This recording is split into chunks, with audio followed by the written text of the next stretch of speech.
1990년대 서울 강남 일대 아파트에 허위 분양권을 팔아 수백억 원을 챙긴 조춘자 씨. 화려한 인맥과 화술, 그리고 대담한 수법 덕분에 강남 큰손이라는 별명까지 얻었습니다. 당시 10년 동안 복역하고 출소한 조 씨는 지난 2008년 우연히 알게 된 여성에게 또다시 부동산 투자를 권유했습니다. 한 회사에 투자하면 강남 신축 빌라를 싸게 넘겨주겠다는 내용이었습니다. 강남에 있는 고급 빌라를 시가의 60%를 싸게 해준다면서 투자를 하면 고수익을 보장하면서 집을 주겠다 해서 저는 집을 보고 집이 너무 마음에 들었기 때문에.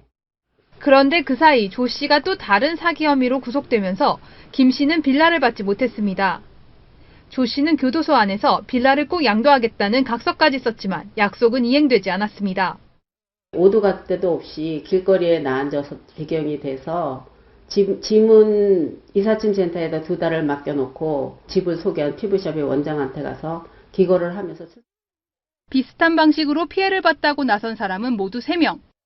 결국 조 씨는 지난 5월 사기 혐의로 또다시 고소를 당했습니다. 그러나 조 씨는 억울하다는 입장. 단지 민사적인 법적인 문제는 민사적으로는 있을 수 있지만 형사적으로 제가 그거를 사기쳐서 떼먹고 한 건 아니에요. 경찰은 조 씨와 고소인들을 불러 대질 조사를 했습니다. 채널A 뉴스 김유리입니다.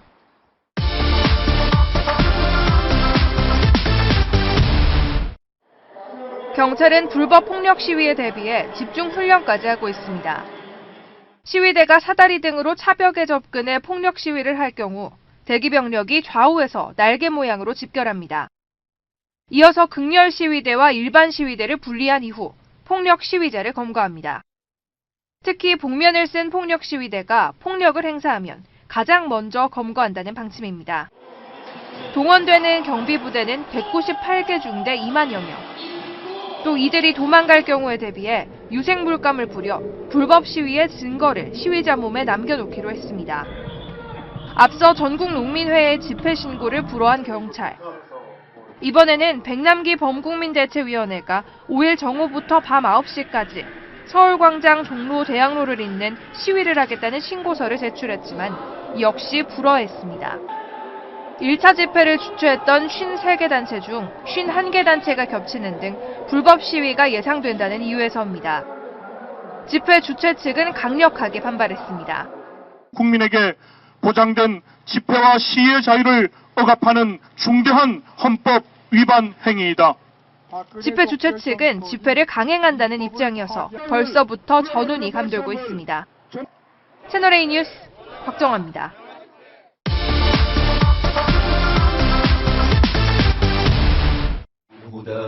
이슬람 국가 IS가 최근 공개한 훈련 캠프 영상입니다. 교관으로 보이는 대원이 일렬로 늘어선 신입대원들의 급소까지 사정없이 걷어찹니다. 꿈쩍도 하지 않은 채 고통을 견뎌내는 대원들. 테러에 필요한 담력과 체력을 갖췄다며 자랑이라도 하려는 듯합니다. 눈을 가린 채 목 놓아 우는 한 남성. 쿠르드족에 생포된 IS 대원입니다. 그동안 자신들이 저지른 잔혹한 처형처럼 자신도 보복을 당하지는 않을까 두려움에 가득 찬 모습입니다. 이 대원도 받았을 혹독한 테러 훈련이 무색해지는 순간입니다.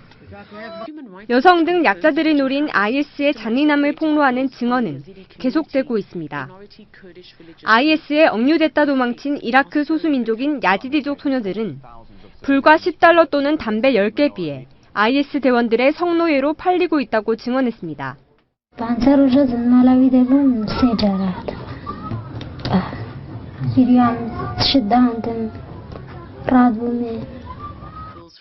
IS는 그동안 야지디족 여성만 3천여 명을 붙잡아 억류해온 것으로 추산됐습니다. 채널A 뉴스 조아라입니다.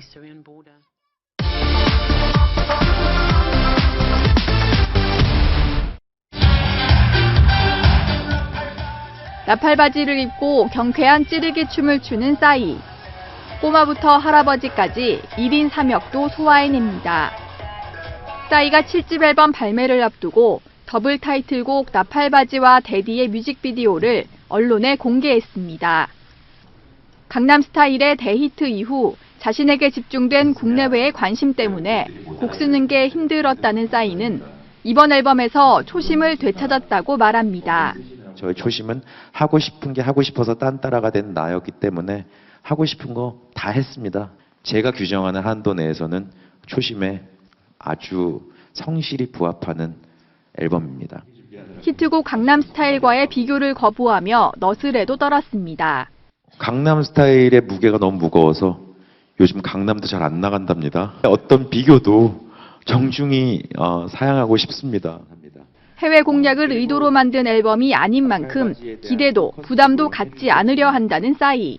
그런 일이 계속 일어나리란 기대보다는 K-팝퍼의 한 명으로서 그 행렬에 동참하는 정도의 스코어를 기대해 주시면 감사하겠습니다.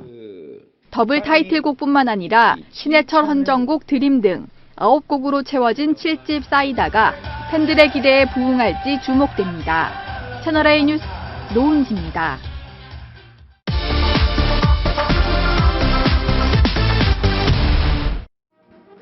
지난 28일 강원도 원산 인근 동해상에서 잠수함 탄도미사일 SLBM을 시험 발사한 북한. 국회 정보위에 출석한 이병호 국정원장은 시험 발사 하루 전인 지난 27일 김정은이 원산을 방문했다는 북한 보도가 있었다며 김정은이 직접 발사 현장을 참관한 것으로 보인다고 밝혔습니다. 26일이나 7일경에 김정은이 원산 인근에 있을 확률이 대단히 높고 지난번 발사에 직접 참관을 했기 때문에 이번에도 그럴 확률이 높다고 판단하고 있다고 합니다. 하지만 이번 SLBM 시험 발사는 실패한 것으로 추정된다고 국정원이 전했습니다. 지난 5월 시험 발사 때는 발사체가 수면에서 150m 정도 상승했다가 떨어진 반면 이번에는 어떠한 궤적도 파악되지 않았다는 겁니다. 국정원은 또 북한 조용원 노동당 조직 지도부 부부장이 최근 김정은의 측근으로 급 부상하고 있다고 밝혔습니다. 58세 정도로 추정되는 조 부부장은 북한 권력 서열 2위인 황병서 총정치국장 다음으로 김정은을 많이 수행하고 있고 이번 원산 시찰도 함께한 것으로 알려졌습니다. 국정원은 북한에선 직책과 함께 최고 권력자와의 접촉 빈도도 권력을 나타낸다며 김정은이 각 부서를 검열 감독하는 과정에서 그 업무를 맡은 조 부부장이 자연스럽게 측근으로 부상한 것으로 판단한다고 설명했습니다. 채널A 뉴스 김윤수입니다.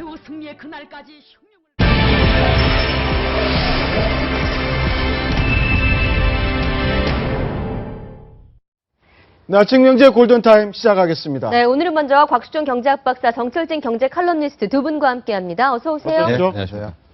네, 어제 바로 한중 FTA 자유무역 협정이 국회 본회의 문턱을 넘었습니다. 하지만 대기업 팔을 비틀어서 얻은 한중 FTA 아니냐는 논란도 분명히 있습니다. 바로 1조 원에 달하는 기부금 때문인데요. 한중 FTA 효과와 과연 1조 원 이게 어떤 돈인지 좀 설명을 해 주시죠. 네, 일단 뭐 효과를 말씀드리면은요. 그러니까 우리가 꼭 우리가 이득이다, 중국이 이득이다 이렇게 내릴 수는 없습니다. 왜냐면 앞으로 이제 FTA를 개방을 한 다음에 누가 더 많이 팔고 이런 뭐 측면이 있기 때문인데 하지만 전반적으로 규모로만 보면은요. 거의 작년 한 해 동안 거의 1조에서 2조 정도의 수출과 수입이 늘어난다. 그러니까 경제의 파이가 커진다라는 효과는 분명히 있는 거거든요. 이제 순익은 그 다음 측면이라고 하고요. 그래서 이제 수출만으로 보면 저기 나온 것처럼 하루에 한 40억 증가의 효과가 있다. 하고 저 정도로 파이가 커지게 되면 어쨌든 성장률은 커질 수가 있다. 이제 이런 식으로 논리를 접근하면 될 것 같고요. 두 번째가 지금 이제 한중 FTA 비준 통과와 함께 부각되고 있는 것이 방금 말씀하신 이제 1조 원대 농어촌 상생 협력 기금 그 논란인데요. 간단하게 말씀드리면은 한중 FTA를 체결하게 되면서 가장 피해를 입는 것이 이 농업어업이다. 그래서 이쪽을 도와줘야 되기 때문에 앞으로 향후 10년간 그 매년 1,000억씩 공기업이라든가 민간기업이라든가 수혜를 보는 단체들이 기부를 받아서 총 1조 원대의 기금을 마련한다. 그래서 피해를 보고 있는 이 농어촌에게 도와줘야겠다.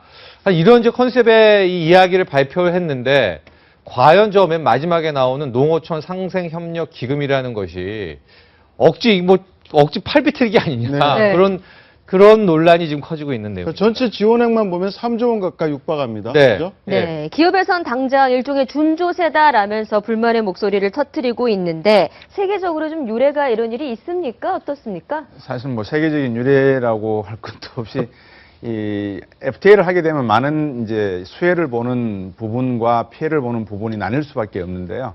한중 FTA에서 가장 이제 우리 이 경제 측에서 보면 고민이 되는 게 과연 농업 부문, 어업 부분에서 얼마나 큰 피해가 있을 것인가에 대한 방점이 있는 것 같습니다. 한미 FTA나 한EU FTA도 우리 농업 시장이 어느 정도 개방되느냐 문제를 놓고 쇠고기 시장과 쌀 시장 개방 문제는 사전에 양어를 갖다가 크게 유예 기간을 넓혀놨는데 이번 한중 FTA 과정에서도 이 농업 어업 부분에 있어서 피해액을 따져보니까 한 20% 정도 우리 농업 부분이 피해를 보는 걸로 나타나서 이 부분에 대한 보전 부분을 놓고 여야가 조금 줄달리기를 한 것 같습니다. 그래서 이 부분을 수혜를 보는 기업 업종 쪽에서 아마 한 매년 1,000억 원씩 해서 10년간 1조 원을 보전해 주는 걸로 하고 나머지 기금 같은 건 앞에서 화면에서 보였다시피 총 한 3조 정도 더 되지는 것 같습니다. 근데 문제는 어떤 기업이 얼마나 낼 거냐. 그리고 과연 한중 FTA로 인한 이익인지 아니 다른 원인 때문에 이익이 늘어난 건지 그런 논란도 거세지 않습니까? 그래서 현재로서는 기준이 굉장히 애매한 것 같습니다. 기부라는 그 컨셉 하나만 얘기를 했는데 뭐 1,000억이면 뭐 수많은 기업들이 뭐 모을 수가 있겠지 이렇게 쉽게 생각할 수도 있겠지만은 이렇게 명분에서부터 흔들리게 된다면은 향후 앞으로 농업, 어업을 지원하는 그 자체의 근간이 흔들릴 수 있다 이런 지적이 나올 수가 있고요. 근데 한 가지 또 명확한 것은 이 농어촌의 피해가 우리가 생각보다 그 이상이 될 것이라는 얘기가 많이 나오고 있습니다. 왜냐하면 이미 이번에 한중 FTA는 과거 한미 FTA와 달리 실은 아예 많이 보호를 했거든요. 그러니까 양어 품목, 논의를 제외를 다 빼버린 게 뭐 고추, 마늘, 쌀 이런 거 다 뺐음에도 불구하고 이 중국산 농업 어업품의 이 품목의 가격 경쟁력이 어마어마합니다. 그러니까 우리 아까 교수님께서 20% 피해라고 했는데 한 10년 내에 어쩌면 우리 농업어업이 거의 버텨내지 못할 정도의 이 중국 쪽의 품목들의 가격 경쟁력이 세거든요.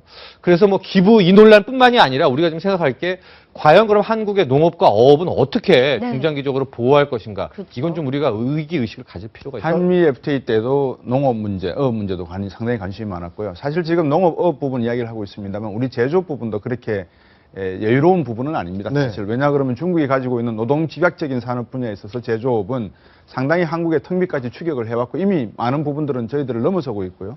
또 기술적인 부분만 보존이 된다면 13억 내수 시장을 바탕으로 해서 한국의 제조업 기술을 능가할 수 있는 그 기간이 상당히 단축될 수 있기 때문에 우리로서는 농업뿐만이 아니라 제조업 분야까지도 상당히 긴장할 수밖에 없는 그런 FTA를 이번에 한 것 같다. 한미 FTA보다는 조금 더 양의 기간 자체가 그러니까 협의하는 기간이 20년에 걸쳐서 서서히 관세 철폐를 하기로 했지만 한미 FTA나 한EU FTA는 10년입니다. 근데 이제 20년 기간이라고 하는 큰 유예 기간을 뒀지만 그래도 제조업 부분 역시 그렇게 만만한 협상은 아닌 것 같다 이렇게 보여집니다. 그 합의문 말미에 만일 자발적 기금이 조성되지 않고 목표에 미달할 경우 정부가 그 부족분을 충당하도록 할 필요도 있다. 이런 부분이 있지 않습니까?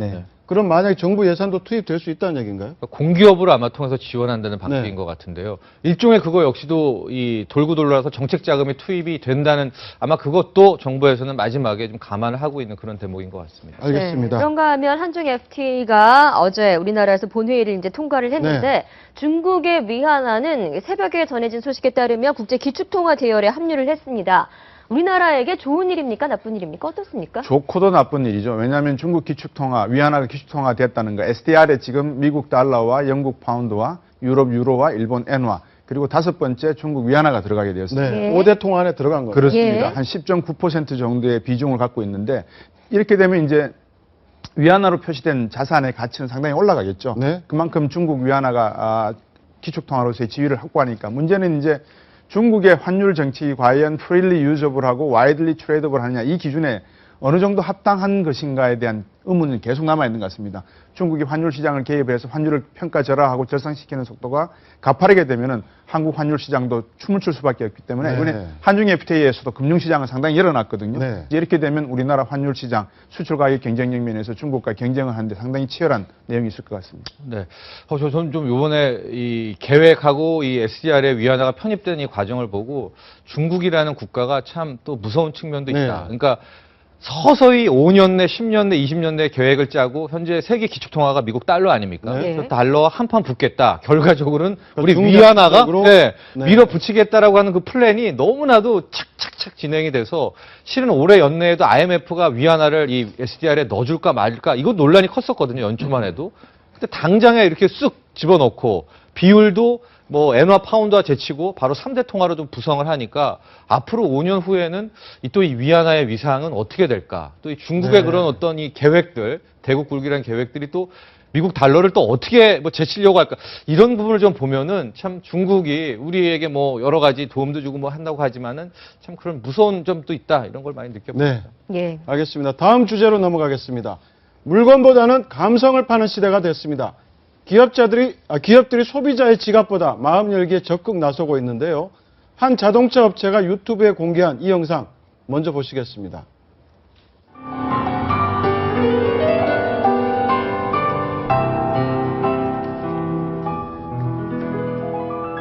현대자동차가 2015년 11월 5일 제작을 했고요. 네. 예, 네. 68년 만에 고향을 찾아가고 있는 한 실향민 할아버지의 모습을 담고 있습니다. 사전에 저 할아버지로부터 고향에 대한 모든 이야기들을 들은 겁니다. 네. 그래서 예. 이제 3D 화면으로 이제 고향의 풍경들을 다 제작을 하게 되고요. 이제 그 공간에서 가상 차에 앉아가지고 이제 자동 주행 운행 시뮬레이션을 돌린 겁니다. 네, 내비게이션에 지금 고향 주소를 입력을 하고 네. 그러니까 자동차가 대형 화면 속에서 들어가 이렇게 있는 겁니다. 옛날에 지금 살던 집으로 네. 안내를 한 거죠. 일종의 가상 현실이라고 보시면 되고요. 어머니, 구현이가 왔어요. 어머니, 왜 대답이 없어요? 네, 이 부분이 가장 어머니, 가슴 뭉클하게 했던 부분인 것 같아요. 구현이가 왔어요. 네. 그래서 저 할아버지가 어머니는 나중에는 대답이 감정에 없죠. 복받쳐서 나가십니다. 예. 실제로 저 나가시고 환경이 저 진짜 대형 집인 줄 스크린이 알고. 바로 예. 임진각에 설치된 대형 스크린인데 네. 예. 저 대형 스크린을 마치 실제 고향처럼 지금 거닐고 있습니다. 정말 가고 싶은 곳일 텐데 네. 이렇게나마 가보는 실향민의 정말 할아버지의 심정인 거죠. 그러니까 사전에 저런 그 하나하나를 다 이제 이 현대차 관계자한테 얘기를 했고 네. 그것들을 구현을 했는데 참 마지막에 이렇게 현대차 관계자가 이렇게 아버님하고 이렇게 하는 그런 모습들이 좀 감동적이었습니다. 네. 예, 원래 탄생 100주년을 맞은 고 정주영 명예회장 소떼를 이끌고 방북했던 모습까지 오버랩 되는데요. 예. 참 이런 기업들이 이 마음을 여는 소비자의 마음을 여는 이런 바이럴 영상, 네. 감성 결국은 마케팅. 감성 마케팅 점점 확산되고 있는 거죠 지금. 네, 더 많이 확산될 네. 수 있을 것 같다는 생각이 들고요. 최근에는 모든 게 다 이 스마트폰, 모바일로 승부가 나지 않습니까? 그래서 이 짧고 강렬한 메시지인데 그게 뭐 연예인이나 뭐 이런 화려함보다는 우리 더 인간 본성에 의거하는 뭐 일반인이나 이런 쪽이 더 효과가 있다고 해서 좀 다양하게 좀 이런 어떤 진실에 호소하는 이런 것들이 많이 있습니다. 현대자동차가 저 바이럴 마케팅 영상을 만들었을 땐 당장 수익을 고려하진 않았을 겁니다. 저런 네. 바이럴 마케팅은 뭐 수익을 고려한다기보다도 이제 기업 이미지를 네. 상당히 마케팅하는 그렇죠. 측면이 높다고 보여지고 소비자가 저런 상품을 살 때 연관되어지고 있는 이미지와 연결시키기 위해서 기업의 이미지와 함께 상당히 쓰는 최근에 과거에는 마케팅 기법에 2초 내지 3초 눈을 깜빡거리는 기간 동안에 나가는 화면을 가지고 많이 썼는데 최근에는 저렇게 감성을 이용해서 소비자들에게 호소하는 측면이 높다 보니까 아마 이제 감성의 시대로 접어들었지 않나 하는 이런 생각도 듭니다. 네. 네. 이 영상보다 조금 더 빨리 나왔던 영상 하나가 있습니다. 아마 많이들 보셨을 건데 아버지 편 또 한번 보시죠. 다른 기업의 영상입니다. 자, 40개월 미만의 아이를 둔 젊은 아빠들의 모습이죠. 아이에 대한 질문을 주자 네. 바로바로 웃으면서 네. 답안을 작성하는 모습이 있었는데 일종의 이제 몰래카메라 형식으로 네. 질문을 설문조사를 바꿨어요. 받았습니다. 질문은 이제 아버지에 대한 질문을 바꿨죠. 네. 네. 답을 답안을 못하고 있습니다. 적지 못하고 있습니다. 그러다 아버지의 영상이 흘러나오는데요.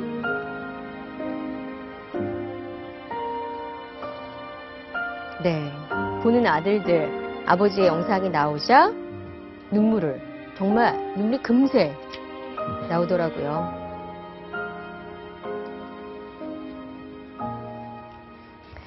네, 뭐 이 SNS를 기반으로 해서 퍼지는 마케팅 아닙니까? 뭐 전통적인 지상파 매체나 TV 같은 매체를 이용한 게 아니라 SNS를 이용하다 보니까 기업 입장에서는 네티즌들이 자발적으로 퍼서 나르는 일종의 홍보 효과는 더 큰 것 같다는 생각이 들어요. 네, 하고 저게 이제 KB금융그룹 광고였는데 실제로 KB 잘 나오지도 않습니다. 하나의 드라마처럼 이제 연상이 되고 끝에 조금 나오게 되는데 아마도 이제는 많은 이제 이 소비자들이 그런 뭐 PPL이라든가 어떤 교묘한 그런 광고 기법에는 많이 실증을 느끼고 있고 더 좀 진실성이라든가 더 감성적이고 어쨌든 더 깊은 뭔가를 원하는 거 있는 것 같아요. 그래서 아마 저렇게 CF나 광고들도 그런 쪽으로 많이 지금 선회하고 있지 않나. 요즘 많은 매체들이 이제 사물 인터넷이라든지 핀테크라든지 이제 점점 기술이 좀 더 사람 생활 속에 많이 가미된 내용들로 우리가 생활을 하다 보니까 이 휴머니티, 사람의 어떤 감성을 느끼고자 하는 광고가 좀 더 효소력이 있는 것 같습니다.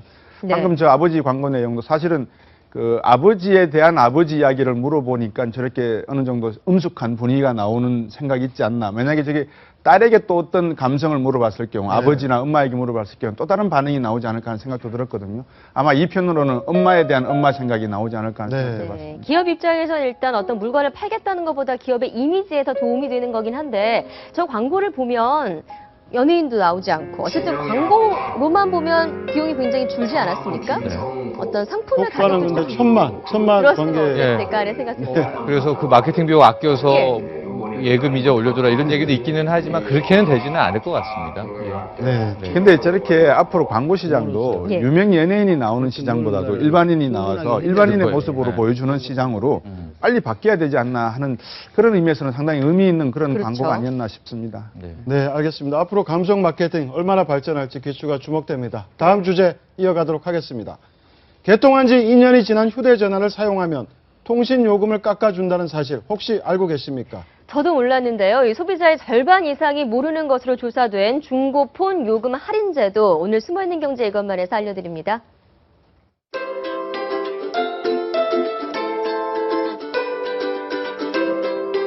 네, 오늘은 소비자의 60%가 모르고 있는 중고 휴대전화 요금 할인제에 대해 알려드리겠습니다. 개통한 지 2년이 지난 휴대전화를 사용하면 누구나 매월 통신요금의 20%를 할인받을 수 있다는 사실 알고 계셨나요? 한국소비자원이 최근 2년 내 중고 휴대전화를 구매한 소비자 1000명을 대상으로 조사한 결과 이 같은 요금 할인제를 알고 있는 소비자는 39.8%, 그리고 실제로 이 요금 할인제에 가입한 소비자는 13.2%에 불과했는데요. 중고 휴대전화 요금 할인제는 개통 후 2년 이상 지난 휴대전화를 사용하는 소비자가 그 휴대전화를 앞으로 12개월 혹은 24개월을 사용하겠다고 약정한 경우 매월 전화요금의 20%를 할인해주는 제도입니다. 하지만 중고 휴대전화 요금 할인제의 경우 휴대전화 고장 등으로 소비자가 약정 기간을 채우지 못하면 이제까지 할인받은 금액을 반환해야 했는데요. 앞으로는 이런 경우 지원금 수혜 이력이 없거나 개통 후 2년이 경과한 휴대전화로 교체한다면 약정을 그대로 유지해준다고 하니까 참고하시기 바랍니다. 그럼 숨어있는 경제 이것만, 다음 시간에는 더 유익한 정보 가지고 돌아오겠습니다. 네, 의사가 되는 첫 관문은 바로 히포크라테스 선서입니다. 생명을 최대한 존중하겠다는 나 자신과의 맹세인데요. 그런데 살려달라라는 목소리에도 4시간 동안 폭언과 폭행을 이어나간 예비 의사가 있습니다. 그에게 히포크라테스 선서는 전혀 의미가 없었던 것 같습니다. 끔찍했던 4시간 녹취 파일 먼저 들어보시죠.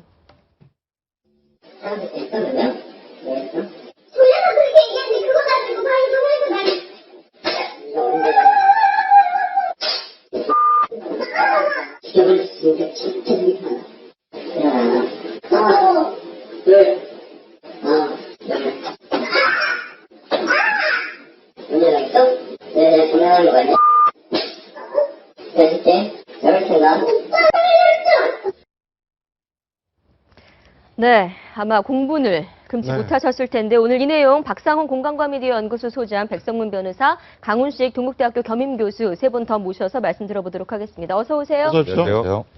네, 저희가 조금 전 보내드린 영상은 재현 영상이 아닙니다. 실제 있었던 그 내용들을, 사건들을 녹취한 내용인데요. 어제 추가로 또 녹취록이 공개가 됐다면서요? 그렇습니다. 사실 그 4시간짜리 파일에 같이 있는 내용인데 네. 저희가 들려드린 그 목소리 대신 또 이런 내용도 있었습니다. 맨 처음 시작은 사실 전화를 무성의하게 받았다면서 폭행이 시작되는 건데 엄마, 집안에 대한 모욕까지 있습니다. 보실까요? 허접한 쓰레기 같은 네 인생이라고 얘기를 하면서 엄마 욕을 했으면 쓰레기 좀 욕하는데 뭐 어떠냐라는 식으로 피해자의 엄마에 대한 욕까지 서슴없이 하고 있습니다. 그러니까 이번 사건은 사실 어제부터 오늘까지 전부 다 굉장히 많이 충격을 받으셨을 건데요. 그 저 가해자 남자친구 얘기로는 전화를 싸가지 없게 받았다.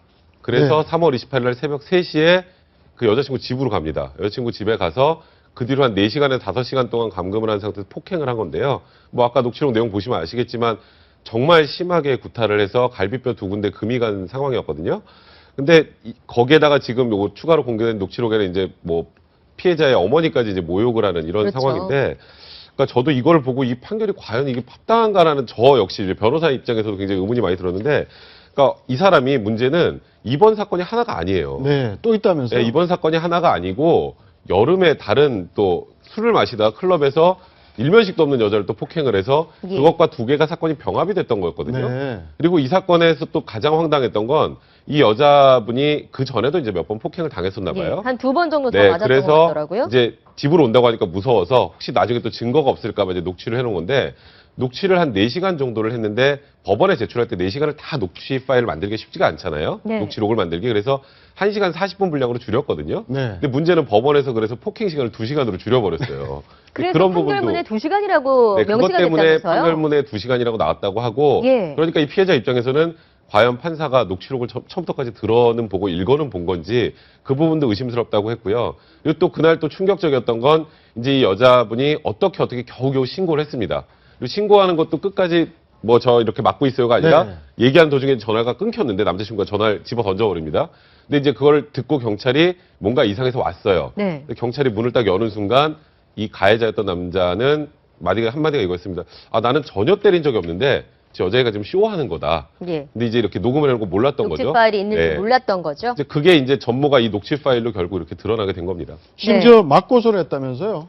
그러니까 맞고소까지 해서 지금 여자를 뭐 맞고소해서 내가 맞았다. 그렇죠. 이게 지금 보통은 아주 평범한 싸움 같은 경우에는 서로 고소를 합니다, 많이. 근데 이거는 뭐 아까 녹취록 내용 보시면 아시겠지만 거의 일방적인 폭행인데, 폭행 와중에 아마도 여자분이 이렇게 방어하는 행위 정도, 이렇게 때린다기보다 이렇게 밀치거나 하는 행위는 있었을 거예요. 근데 그거를 자기도 폭행을 당했다라고 주장을 해서 그래서 이제 맞고소를 하게 됐고, 그 부분은 당연히 이 여성분의 정당방위로 인정이 돼서 여성분의 이제 불기소 처분이 난 거죠. 네, 광주지법에서 지금 1심이 있었던 건데 법정에서 벌금 1,200만 원의 벌금형을 선고를 했습니다. 그러면서 그 어떤 판결의 이유로 의전원으로 집행유예 이산이 나오게 되면 학교에서 제적될 가능성이 있기 때문에 벌금형을 내린다라고 판결했습니다. 어떻게 보십니까? 그러니까 원래 이제 그 판결을 할 때 그 피고인의 처한 상황도 고려를 하긴 합니다. 그러니까 이게 평생 동안 이제 공부해 와서 이제 의사가 되려는 꿈을 이걸로 꺾어서 되겠느냐라는 게 이제 판결의 주 취지였던 것 같아요. 그런데 모든 분들이 아마 공감하시겠지만 이런 사람은 의사가 되면 안 되죠. 그렇죠. 그러니까 사람의 생명을 다루고 사람을 치료해야 될 사람이 사람을 두들겨 패서 상처를 입히는 그런 행동을 한 거잖아요. 그것도 한두 대도 아니고 거의 200여 대를 때린 상황이었는데 4시간 동안 감금을 하고. 그러니까 이번에 이제 재판부에서는 너무 기계적으로만 판단을 했던 것 같고, 그리고 이게 여러 가지 사정들이 있어요. 전과가 음주운전 외에 없었다는 사실. 그리고 또 하나가 좀 이해가 안 되는 건 아까 제가 말씀드렸던 것처럼 사건이 2개잖아요. 네. 다른 한 사건의 피해자랑은 합의가 됐어요. 그 합의된 사정을 가지고 여기서 벌금형을 낮추는 것도 좀 납득이 안 되거든요. 그러니까 이번 판결은 저희들 변호사들이 봐도 좀 소위 좀 심했다. 이거는 이런 판결은 나오면 안 된다는 생각이 좀 많이 듭니다. 변호사들 입장에서도 그렇겠지만 사실은 이제 저는 뭐 법 전공은 아닙니다만 국민의 법 감정이라는 게 또 있지 않겠습니까? 그렇죠. 아무래도 이제 국민의 법 감정의 눈높이에서 보면 이런 문제 사실 납득이 좀 안 되고, 또 이 학교나 이런 것들이 또 알려지는 게 학교한테도 저는 굉장히 도움이 안 될 거라고 보여집니다. 그런 학생들이 어쨌든 지금 지금 그 학교를 다니고 있고 물론 보호받고 있다라는 이런 면에서 오히려 학교도 좀 안 좋고요. 제가 볼 때는 최근에 네티즌들이 이 사건 이후에 네티즌들의 반응을 보면 아마 학교도 굉장히 마이너스 명예실추가 엄청나게 많이 되고 있는 국면 같아요. 이제 즉 바꿔 말하면 아까 말씀드린 것처럼 그 집행유예 이상의 선고를 받으면 그러니까 뭐 형을 받으면 제적당할 가능성이 있기 때문에 그 일정 정도 형량을 낮춰서 벌금형으로 해줬다는 것 아니겠습니까? 그런데 그것 말고도 이미 네티즌 사이에서는 엄청 더 많은 그 학교에 대한 인식이 네, 안 이거 좋기 참 때문에. 흥미로운 게 바로 이 학생 남녀가 같은 교실에서 강의를 계속 받고 있다는 거 아닙니까? 우려 실습도 하고 있고. 예. 그래서 이 여학생이 제발 좀 수업을 다르게 받게 해달라. 난 보면 그냥 치가 떨린다, 온몸이 떨린다라고 학교에 수없이 얘기를 했지만 예. 학교는 그건 너희들 사정이다. 연인 간의 문제를 크게 키우지 과연 마라라고 학교의 하면서 대응이 예. 온당한지도 좀 의문이 듭니다. 그러니까 사실 그 부분을 또 더 공분이 사는 부분인 것 같아요. 그 같은 교실에서 이렇게 폭행을 당한 상황에서 수업을 같이 듣는다는 게 상식적으로 말이 안 되잖아요. 그러면 그 부분과 최소한 분리 정도는 해줬어야 되는데 막 말씀하셨던 것은 판결 확정되기 전에는 우리는 관여할 생각이 없다라거나 3심이 끝날 때까지 네, 관여할 생각이 없다라거나 네. 또 아까 말씀드렸던 것처럼 그건 둘 사이의 문제니까 뭐 수업을 분리할 생각은 없다라고 얘기를 해서 또 공부를 사고 있는데 예. 과거에 기억하실지 모르겠는데요. 2011년에 고대 의대에서 MT를 갖다가 그 여학생을 성추행했던 사건이 있었잖아요. 그때도 사실 학교에서 별다른 조치를 안 하다가 이렇게 언론을 통해서 소위 난리가 나니까 결국 5개월 후에 출교 처분한 적이 있거든요. 그러니까 이런 부분은 그러니까 이런 피해자들을 보호하는 프로그램을 최소한 이 대학이라는 공간에서는 마련을 해줘야 되는 게 맞는 것 같고 그래서 어제 또 제가 알기로 이 학교에서도 부랴부랴 교수회를 열었는데 어떤 결과를 낼지 모르겠습니다만 최소한 분리하는 정도는 해줘야 되지 않을까. 네. 뭐 그런 생각이 좀 듭니다. 간단히 이야기해서 레미제라블 저들이 영어도 봤지만 만약에 이 사건이 의대 전문대생이 아니고 일반인이 이런 일을 일으켰다 그러면 과연 이렇게 선처가 됐을까 하는 생각이 들거든요. 이거는 뭐 이 학생이 뭐 의학 전문대를 다니든 법학 전문대를 이게 중요한 게 아니라 아까 말씀하셨던 대로 과연 이런 사람들이 의사가 될 수 있는 기본적인 자질을 갖고 있느냐 여기에 대한 판단 기준을 내려야 되고 네. 그 기준에 부합되지 않으면 사회적으로 어떤 엄벌을 주는 것이 학생에도 좋은 방법이죠. 저도 한 말씀 드리고 싶은 게 이제 우리 젊은 여성들을 위해서 좀 조언을 드리면 이런 형태는 뭐 의사든 그 직업이 뭐든 간에 여성을 폭행하는 이 버릇은 안 고쳐집니다. 제가 간접적으로 느껴보면 그렇기 때문에 초기에 이런 증상이 있으면 빨리 헤어지는 것이 낫다. 이것은 뭐 법원의 판결로 이 버릇이 고쳐지는 게 아니고 예.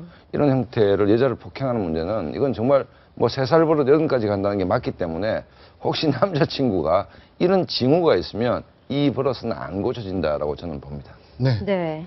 정말 좋은 말씀을 해주신 것 같은데, 자, 해당 학교 지금 조선대학교라고 이름이 모두 다 네. 공개가 됐습니다. 그러면서 학교 측에서도 부랴부랴 성명을 내고 의대협 쪽에서도 학교에서 해당 일을 대응해야 한다라고 입장 표명을 했습니다. 그러면서 뭐 이제까지 학교 측, 학생회 측이 미온적인 판단을 했던 이유에 대해서도 밝혔는데 이에 대해서 네티즌들 역시 또 뒷북 성명이다 라면서 비난이 거세죠. 아까 저희가 밑에 하단에 좀 보여드렸던 네. 것 같은데 그러니까 어제 이게 언론에 터지고 나니까 이제 부랴부랴 교수회도 소집을 하고 네. 징계 수위를 결정한다라고 지금 오늘 아마 이제 징계 결과가 나올 겁니다. 발표를 한다고 하는데 그러니까 이게 꼭 언론을 통해서 보도가 돼야 저런 행동을 하는 게 과연 맞는 건지. 네. 그러니까 지금 네티즌들은 지금 거의 지금 조선대에 뭐 할 수 있는 최대 악담을 다 퍼붓고 있는 것 같아요. 네. 그러니까 이런 정도 가혹한 행위를 한 사람을 같이 학교를 다니게 했고 전혀 뭐 징계나 이런 부분도 원래는 3심 끝날 때까지 안 한다는 입장이었단 말이에요. 그러니까 물론 학교 입장에서는 학생 하나라도 보호하겠다는 심정이었겠지만 이 보호해야 될 대상이 누군지에 대한 판단을 잘못한 것 같고 근데 이제 오늘 저도 어떻게 될지 좀 궁금은 한데 그러니까 재판부에서 학생이 잘릴까봐 쉽게 말해 잘릴까봐 집행유예를 안 하고 벌금형을 선고를 한 거잖아요. 1심에서. 네. 근데 과연 학교에서 징계 수위를 제저까지 할 수 있을지 그 부분이 조금 일단 귀추가 좀 주목이 되고요. 과거 이제 고대의대 성추행 사건 같은 경우도 출교 처분을 했거든요. 그와 유사하게 따라갈지 좀 지켜봐야 될 것 같습니다. 네, 지금 이제 네티즌들은 온라인 서명 운동을 벌이고 있는데요. 해당 판결을 내린 광주지법, 해당 네. 판사에 대한 또 비판도 거세지고 있습니다. 과거 판결이 다시 조명을 받고 있죠. 그렇죠. 네. 지금 뭐 말씀하셨듯이 일반인들의 법 감정은 물론이고 변호사들도 약간 고개를 갸우뚱하는 그런 판결을 내린 건데 과거의 어떤 판결 사례들을 보면 이 재판관 조금 납득이 안 가는 그런 판결들을 그러니까 내렸어요. 너무 선처를 많이 해주시는 게 아닌가 하는 생각이 예. 드는데요. 설명해 그러니까 주실까요? 60대 여자 간병인이 이제 간병을 하는 과정에서 70대 여자 환자의 바지와 속옷을 벗긴 후에 강제추행을 했던 사건이었는데 그 당시에 벌금 500만 원 선고를 했습니다. 그 선고를 한 이유는 또 여기서 주목을 해야 되는 게 간병인 신분이라는 거예요. 간병인 신분이었기 때문에 이런 부분에 대해서 좀 반영을 해줘야 된다 해서 벌금 500만 원 선고를 한 적이 있고 또 남편이 장모가 잔소리한다고 해서 아내를 폭행하고요. 회칼하고 야구방망이를 가지고 아내와 장모를 협박했던 사건이 있었습니다. 네. 지금 보시기만 해도 굉장히 잔혹한 사건이었는데 이것도 징역 1년 6개월에 집행유예 3년. 그러니까 실형이 선고가 되지 않은 거죠. 집행유예를 내린 거죠. 네, 이건 위험성이 매우 큰 범죄라는 사실을 인정을 했음에도 불구하고 이제 가정 형편 탓에 뭐 피해자들이 선처를 해달라라고 했던 것 그런 부분을 감안했다는데요. 그러니까 사실 그러니까 법조인 입장에서 보면 이런 판결이 어느 정도 납득이 되는 부분이 있긴 하지만 이 판결이라는 건 그러니까 물론 대중들의 그 뭐 결정에 따라 따라가야 되는 건 아니지만 상식하고 최대한 비슷하게 가야 되거든요. 그런 면에서 조금 갸우뚱하게 하는 판결들이 좀 몇 개 있었던 것 같아요. 이번 판결 같은 경우는 상식에 부합하지 않는 부분이 없지 않아 있다. 이런 비판들이 계속 나오고 있습니다. 네, 다음 주제 넘어가겠습니다. 폭력 불법 집회를 주도한 한상균 민노총 위원장의 조계사 은신이 보름째 이어지고 있습니다. 이에 조계사 신도들 직접 나서서 방을 빼고 나가달라고 요구했는데 이 과정에서 몸싸움까지 벌어졌다고 합니다. 당시 상황에 대한 인터뷰 내용 잠시 들어보시겠습니다. 팬트만 지금 다 뺏겨놨어요. 끌고 나올래다 회장단하고 지금 얘기하고 있어요. 아니 오늘 중으로 자진 출동하라고 지금 회장단 한 5-6명에서 반장 들으려니까 다 옷을 다 벗더라고요. 안에서 한 위원장 혼자 있었나요? 네, 혼자 있어요. 오늘 12시 안으로 자진 출동하라고 그랬는데 5일간 시간 날려 못 하겠다. 오늘 여기서 결판 내자. 그래서 우리 반짝 들었는데 옷이 다 찢어졌거든. 그냥 훌렁훌렁 다 벗고 팬트 바람이 지금 있어요. 그러니까 우리가 힘으로 못 드니까 경찰을 동원해야 되겠어요. 아, 오늘 끌어낼 거야. 네, 조계사 신도회. 이렇게 신도들이 직접 나선 것도 굉장히 이례적이지 않습니까? 그렇죠. 처음인데 2015년 조계사 풍경이 정말 많은 것을 생각하게 한다라고 저는 생각합니다. 크게 보면 종교와 법치의 문제, 종교와 정치의 문제도 있는 것이고 참고로 1970년대, 80년대 민주화 투쟁 시기에 민주화 인사가 수백 명이 떨어졌는데 조계사는 명동성당 들어가 있다고 상정하고 신도들이 저런 행동을 했을까? 불가능한 얘기죠. 그렇다고 본다면 2015년도에 한상균 위원장이 조계사로 지금 도피하고 있는 것은 여러 사람을 불편하게 하고 있다. 예를 들어서 그 12월 5일 합법 집회를 예고한다고 했다면 그 말에 진정성이 있다면 본인이 자진 출두를 하는 것이 맞죠, 사실은. 법을 지키겠다고 했기 때문에. 어쨌든 조계사 입장에서는 상당히 당황스러운 것이 이런 풍경들이 조계사에 계시는 그 스님들도 좀 상당히 당황스러울 겁니다. 신도의 회장단 전체가 갔기 때문에. 참고로 2000년 이후에 이제 명동성당 같으면 신도들이 여기서 정치 집회를 못하게 하자 해서 이제 명동성당이 이른바 정치 집회의 중심에서 사라졌죠. 어쨌든 저기는 그 신앙인들이 그 수련을 하는 것이고 또 이 종교 단체입니다. 종교 사찰이기 때문에 또 우리나라의 대표적 사찰이기 때문에 이런 형태의 공방들 그다음에 이렇게 볼성사나운 모습을 연출을 하는 것이 과연 진보가 바라는 것인지 좀 의아하기도 합니다. 근데 민노총은 어제 기자회견을 갖고 지금 한상균 위원장은 홀로 가 있는 게 아니다. 바로 2천만 노동자를 위해서 피안에 있는 거다라고 주장하면서 조계사가 보호해달라. 이렇게 요청을 했는데요.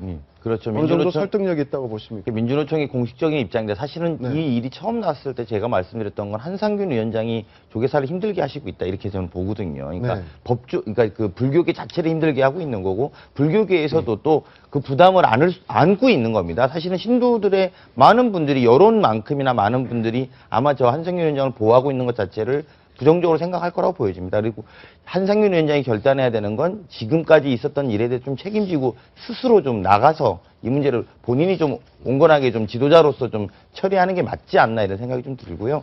이제 그것과 별도로 사실은 신도회에서 또 저렇게 직접 무력을 쓰시는 것도 볼썽사나운 모습이다. 그분의 입장이 옳고 그름을 떠나서 그게 또 스님이 또 입장이 참 곤욕스럽겠다 이런 생각이 다시 한번 듭니다. 네, 어젯밤 한상균 위원장과 조계사 측은 밤 11시부터 2시간 동안 비공개 면담을 가졌다고 하고요. 오늘 오전에 이제 민노총이 기자회견을 가질 거고 오후 2시에는 조계사 신도회 임원회의가 또 예정이 돼 있습니다. 내용이 좀 민노총이든 뭐 임원회의든 바뀐 내용이 나올까요? 아니, 스님들 가운데도 뭐 상당히 좀 진보적이면서도 좀 정치적인 이제 발언을 하는 스님도 계실 수가 있고, 뭐 전혀 이제 수행만 하시는 스님이 있을 수가 있는데, 신도회 회장 한 분이 그런 것도 아니고 전체 이제 신도회 회장단들의 회의에서 결정났기 때문에 스님들도 곤혹스러울 것 같고, 아까 앵커께서 2천만 노동자를 대표한다.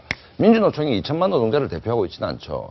그 다음에 80년대 초반 민주노총이 생겼을 때는 정말 사회적 약자를 대변한다는 이미지가 있었는데, 지금 민주노총은 기득권 노조입니다, 사실은. 또 막강한 힘을 갖고 있죠. 그렇기 때문에 저런 형태로 약자 코스프레를 하는 것이 국민 공감을 얻을 수 있는가, 그렇지 않다라고 생각을 하고, 그 다음에 신도가 없는 종교가 어디 있겠습니까? 그런 측면에서 봤을 때 조계사도 사실은 이 시대 정신, 국민들의 전체적인 마음을 좀 사리 깊게 읽을 필요가 있다. 한상균 위원장을 보호하는 마음이 이해 안 가는 바는 아니지만 대다수 국민들이 상처 입은 마음도 스님들이 좀 살펴볼 필요가 있다, 이런 생각이 듭니다. 불가에서 말하는 2판과 4판에 있어서 2판으로 치면은 방금 말씀하신 내용들이 충분히 뭐 합리적인 말씀이라고 생각이 듭니다. 근데 이제 4판을 놓고 보면 도법스님이나 화쟁위원회에서 하고 계시는 말씀, 약자를 종교에서 돌보지 않으면 누가 돌보겠느냐, 이 측면에서는 또 2판과 4판이 부딪히고 있는 부분인 것 같습니다. 이런 측면에서 놓고 보면 이 문제는 한상균 위원장이 사실은 키를 가지고 있고, 이 문제에 대한 주인공, 문제를 풀 수 있는 사람은 한상균 본인이기 때문에 스스로 해법을 찾아내는 것이 맞는 것 같습니다. 그러니까 곽 박사님 말씀, 그 지점에서 국민들이 갸우뚱한 게 뭔가 하면 정말 약자다. 우리가 7, 80년대 정말 뭐 민주화 운동을 하다가 쫓기듯이 갔다. 그 다음에 뭐 그렇다고 한다면 거기에서 국민적 공감이 있는 것인데, 한상균 위원장과 민주노총이 약자인가의 문제에 대해서 많은 국민들이 동의할 수가 없는 것도 사실이거든요. 네, 그런 측면이 있다고. 네, 다음 주제 이어가겠습니다. 새정치민주연합 문재인 대표, 안철수 의원에게 이른바 문안박 연대 제안까지 거절당하면서 낯빛이 어두워진 모습인데요. 그가 현재 놓인 상황 저희가 판넬로 한번 정리해봤습니다.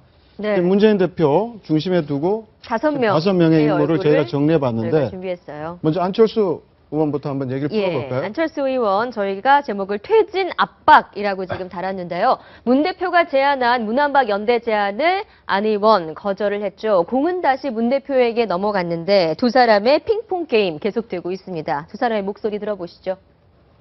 혁신위의 혁신안조차 거부하면서 혁신을 말하는 것은 혁신의 진정성을 인정받기 어려울 것입니다. 제가 말씀드린 혁신 전당대회는 더 큰 혁신을 하자는 그런 뜻입니다. 지금 상태로 총선을 치르기가 어렵다는 건 문재인 대표께서도 가지고 계신 문제인식입니다. 이대로 가서 총선을 치를 수 없다면 어떤 대안이 있을 것인지에 대해서 말씀을 해주시면 좋겠습니다. 문 대표께서도 이 방법 말고 다른 방법이 없을 거라고 생각할 겁니다. 안철수 의원이 저렇게 강도 높게 목소리를 높여서 얘기를 하는 모습 참 오랜만에 보는 것 같은데요. 광주행을 지렛대로 삼아서 좀 자기 목소리를 본격적으로 높이겠다는 겁니까? 많은 이제 정치 전문가들도 정치권에 있는 사람들하고 어제 뭐 대화를 하니까 안철수가 달라졌다. 이제 그 수영장에 수영하다가 바다 수영을 좀 배운 거 아니냐. 뭐 이런 얘기까지 있습니다. 굉장히 이제 강도 높은 비판, 그러니까 이른바 혁신연대를 제의하고 그 다음날 바로 광주를 향했습니다. 이런 일련의 수순들이 좀 이제 그 프로의 냄새가 난다는 것이고, 또 하나 이제 본질적으로는 안철수 의원의 얘기가 옳다라고 보는 그 야권 입장에서 핵심은 총선 승리죠. 이 방법대로 총선 승리가 가능한가? 그 마지막 대안이 문안박 연대였는데 안희정 지사가 비판했지 않습니까? 안철수 의원을. 그 전대의 결정상인 최고의결기구를 뒤집을 만한 권능은 아무한테도 없다. 더 심한 건 사실 문안박 연대였죠. 그렇다고 본다면 안철수 의원이 제대로 어떤 문제의식을 갖고 공세를 했고, 이 부분에서 문재인 대표가 상당히 곤혹스럽지 않겠나, 이런 생각이 듭니다. 실제로 지금 상황을 보면 원래 이 새정치민주연합 주변에 원래 구심과 원심으로 작동하는 힘이 크게 두 개가 있었는데, 문재인 대표 중심으로 어쨌든 내년 총선을 잘 치러보자는 구심이 있었습니다. 그러니까 그 문재인 대표의 리더십에 상처가 좀 난 거죠. 그래서 상처가 나다 보니까 어쨌든 도움으로 안철수와 박원순의 구심을 좀 추가해보자고 했던 게 실패가 된 겁니다. 이제 바꿔 말하면 그러면 원심이 더 강해질 가능성이 충분히 있다라는 겁니다. 즉 안철수 의원의 저 제안이 안 받아들일 경우에 안철수 의원의 거치가 어떻게 될 거냐. 아마 밖으로 쏠리는 원심력과 같이 작용할 가능성을 배제할 수 없는 국면까지 갔다. 이렇게 좀 분석이 혁신 전대와 관련해서는 꼴찌를 해도 좋다. 꼭 한번 하자. 뭐 이런 메시지를 던지고 있고. 네. 그래서 강철수라는 또 별명까지 지금 오르내리고 있는데. 본인의 이야기를 빌리면 이름을 가지고 뭐 이렇게 말을 만드는 것은 옳지 않은 거라서 네. 뭐 강철수가 됐든 철수를 안 한다는 안철수가 됐든 별로 중요한 건 아닌 것 같습니다. 문제는 이 문재인 대표가 하신 말씀 혁신위와 혁신안조차 거부하면서 혁신을 말하는 것은 혁신의 진정성을 인정받기 어려운 겁니다. 문장금 이렇게 표현하면 좀 이상하죠. 그죠? 이럴 때. 장금이도 이런 표현을 썼거든요. 네. 내 입에서 홍시맛이 나서 홍시라고 하는데 왜 자꾸 홍시맛이 나냐 그러면 어떡하냐 이런 이야기 했단 말입니다. 혁신위의 혁신은 안철수 전 대표 입장에서는 혁신이 아니죠.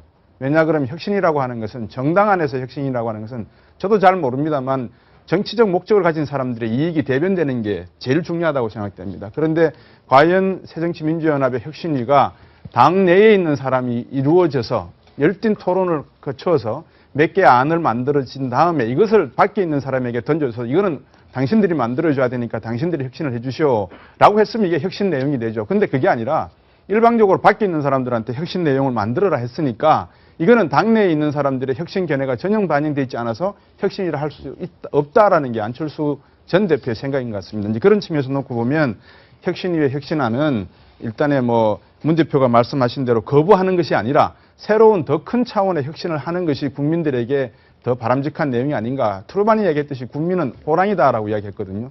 그런 호랑이 등에 타고 가면서 이렇게 가벼운 생각을 해서는 안 된다는 게 아마 안 전 대표의 이야기인 것 같습니다. 그 지금 오영식 최고위원 사퇴했지 않습니까? 네. 그러니까 주승용, 유승희 의원도 뭐 가세한다는 얘기도 그러니까 있고. 이게 지금 여기는 누구를 힘을 실어주는 그러니까 이제 거예요? 오영식 의원 사태도 뜬금없는 사태였거든요. 사태의 변을 제가 읽어보더라도 제가 물론 머리가 나쁜 탓도 있겠지만 도대체 왜 사퇴를 하는지 최고위원직 사퇴를 그게 좀 불분명합니다, 사실은. 네. 그렇다고 본다면 기본적으로 문재인 대표 체제가 들어온 뒤에 예를 들어서 이제 1차 위기를 혁신이, 2차 위기를 재신이만, 3차 위기를 문한박연대 본질에서 계속 비껴가면서 이제 미봉을 하려고 했고, 그다음에 최근에 오영식 최고위원의 사태도 마찬가지고, 그다음에 어제 김상곤 의원의 불출마 선언까지 포함한다면 이 전체가 뭔가 좀 꼼수란 느낌이 난다. 그러니까 문제의 본질을 정면으로 보겠다. 문제의 본질은 뭐냐면 안 의원이 얘기하듯이 이 상태로 내년 총선을 이길 수가 있느냐 없느냐. 없다라고 한다면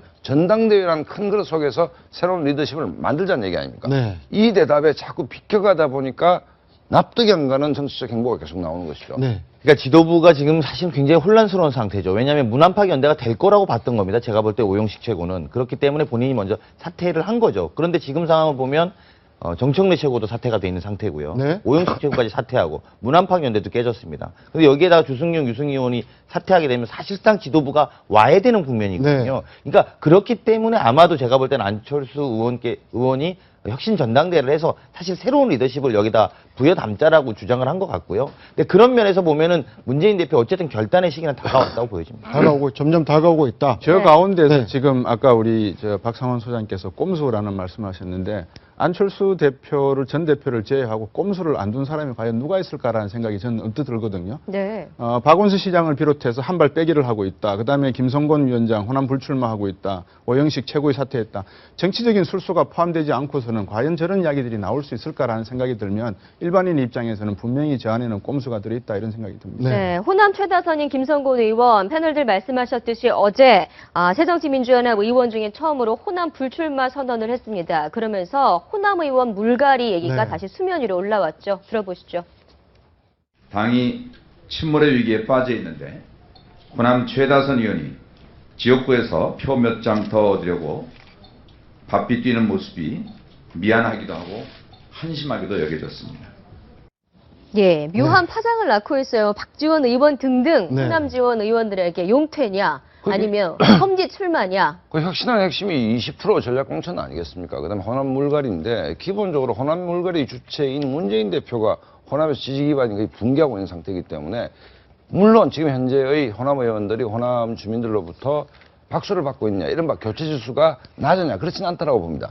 하지만 뭐 묻은 개가 뭐 묻은 개를 나무란다고 그 혁신 이른바 혁신 문재인식으로 컷오프를 통해서 전략 공천을 하겠다는 그 주체 자체도 네. 호남에서 지지 기반이 무너지고 있기 때문에 저는 전대회에는 답이 없다 이런 생각이 듭니다. 네, 박원순 서울시장은 일단 한 발 빼는 모습이 확연한 것 같고요.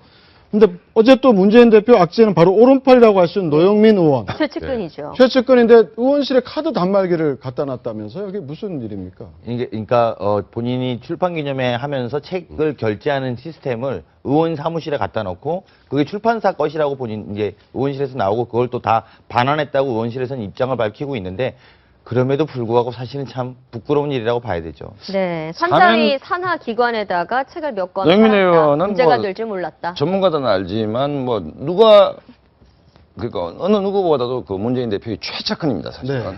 문재인 대표의 장자방이라 할 수 있는데 그 사면 초과라는 얘기가 있죠. 유방이 마지막에 몰려서 그 우위를 부르는 장면이 있는데 악재 중에 악재다. 사실은 뭐 혁신경쟁 그 혁신전대보다도 이런 부분들이 시청자들이 정말 그 우리 국민들이 열받는 부분들이거든요. 네. 그 우리 안 그래도 저 책 내에서 출판 기념회 못하게끔 하자 뭐 이런 얘기가 있는데 카드 단말기까지 갖고 와서 끊는다. 글쎄요. 문재인 대표가 어떻게 처리할지 궁금합니다. 네, 알겠습니다. 지금까지 정치권 소식 짚어봤습니다. 네 분 말씀 고맙습니다. 감사합니다. 네, 아침 경제 골든타임 마치겠습니다. 고맙습니다.